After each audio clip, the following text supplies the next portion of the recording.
today is day 2 of me not going to Starbucks, saving $12 a day. And I told my wife yesterday, I said, hey, I didn't do Starbucks today because she gave me this lecture in September about how we need to save money as a family, right? We're spending all this money and it's ridiculous. And a lot of it, I think if you let your mind go there, when you think about the apps and all this stuff, how there's just no control. You know what I mean? Like in my house, it's crazy.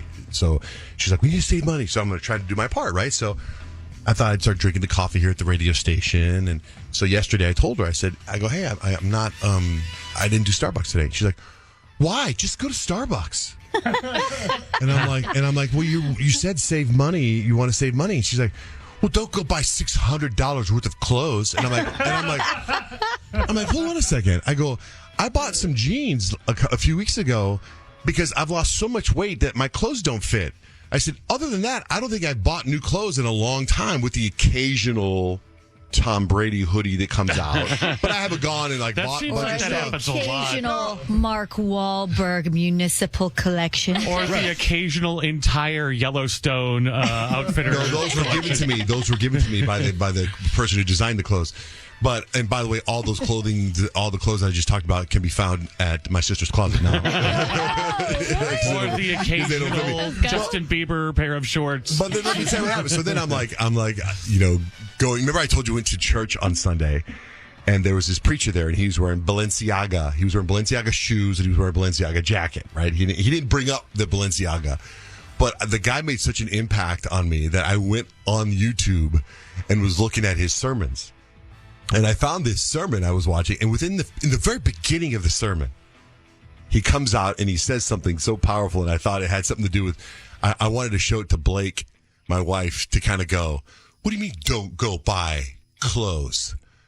And I'm tying it into Jesus. I'm putting together my argument for later today about buying clothes because of how this guy started his sermon involving Balenciaga.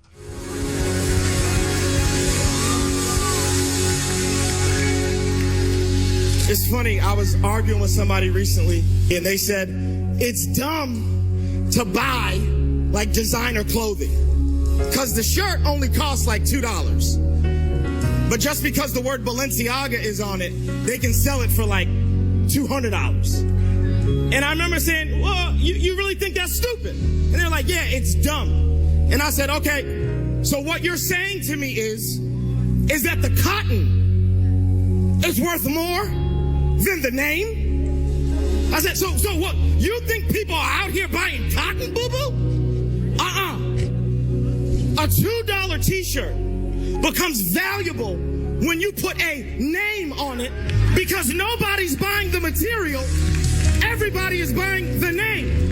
This is why we can say, God, you can have it all, because he made you out of dirt, and all I know how to give him is dirt, but he put his name on this dirt, and that means that I've got infinite value. I can give him all of my dirt. I can give him all of my mess. I can give him my mistakes. I can give him... I'm going to go at this level, this passion. The next time I buy some clothes and I tell my wife, what? What do you mean I can't buy these Levi's? Jesus wore Levi's? I'm going to get the message all wrong. If this guy, at all. If he doesn't make it to church, wouldn't he be great working retail? He's standing outside the mall. I'd buy anything for that guy. Come on into Lucky Jeans. Come on into Lucky Jeans. I'd be running to the ATM and getting more for that. You tell me this cotton is $2? Nike? That's the beginning of... That's how he started. That's how it amazing. Started. Yeah, right? Yeah, so up there. I saw him on Sunday. He did that on Sunday. Not that exact sermon, but I mean the level of intensity right away. Good, you know what I mean? And then he's like, I just got a new book and I'll be selling it in the lobby. And it was like, you better go in the lobby. You know what I mean? Like what? I was like, oh no, okay. I don't know if he has a deal with Balenciaga, but they should see that video and they should be like, we'll send this guy all our clothes right now and have him go preach around the country. You know, Hey, I got all kinds of feels out of that one. That was legit. tell my that was tell my something. wife not to go. Tell me not to shop. I'm saving Starbucks. Okay, I'll save with Starbucks, but don't tell me I can't buy Balenciaga. I mean, Yeah. Which I can't, by the way. Yeah. I don't fit in any of Let's this. You're talk up to about- $24 now saved versus anything from Balenciaga times a billion. That is totally true. and I mean, cotton is cotton, but our coffee here at the radio station actually tastes like dirt. You should go to Starbucks and get the real Well, coffee. actually, I had this conversation the other day. Coffee to me is disgusting. It's gross. I go to all these different coffee shops around. I try all the different levels of coffee, and all of them are the same. They're gross. But because it curbs your appetite, it's the only reason I drink it. It's the only reason I drink coffee. So none of it really matters to me.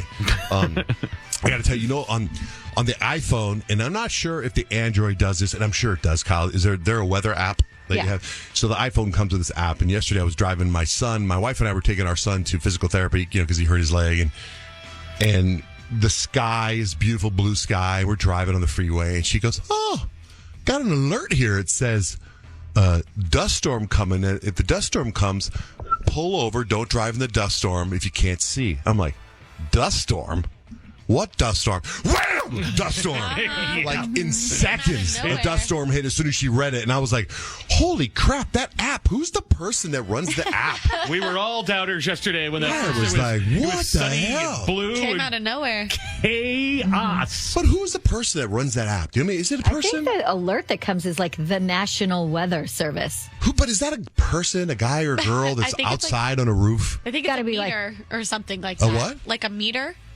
Something that like maybe sends out like radiation waves or something like that. Oh, maybe. I feel like I learned that in science class. 'Cause, like, something like that. You mean there's never a person that does it? Like I a don't- person I that's think there's reading like the a meter? test that it takes. Like I know there's like earthquake tests and stuff to see like what grade the earthquake is. I'm pretty sure that's the same thing for the weather. Have you seen that on your Alexa where it'll say it'll start thunderstorming where you live at 5:37 p.m. and boom, it does No, that. my Alexa's only on for when we want to hear music. Oh yeah, it'll do that. That freaks me out too. It's like, how do you know it's going to do it at 5? But it does every single time. Must be some type of signal or something. I just have my husband, and he literally watches like, the Doppler or whatever it's called. He literally watches like the weather map and like the swirl. He's like, see this swirl? That's dust. See this swirl? That's rain. Like he knows all the things. So it's usually just him going, hey, check this out. This is headed our way. Maybe he's the guy. Maybe. Maybe he's the I guy. know in my house, all the Halloween decorations pretty much all lost their heads, and all the did? all I'm the sure. all the little graveyards we had like kind of tapped into the ground. They're gone. They blew. Really? Yeah, I mean they blew far. I mean, like gone, down blocks away.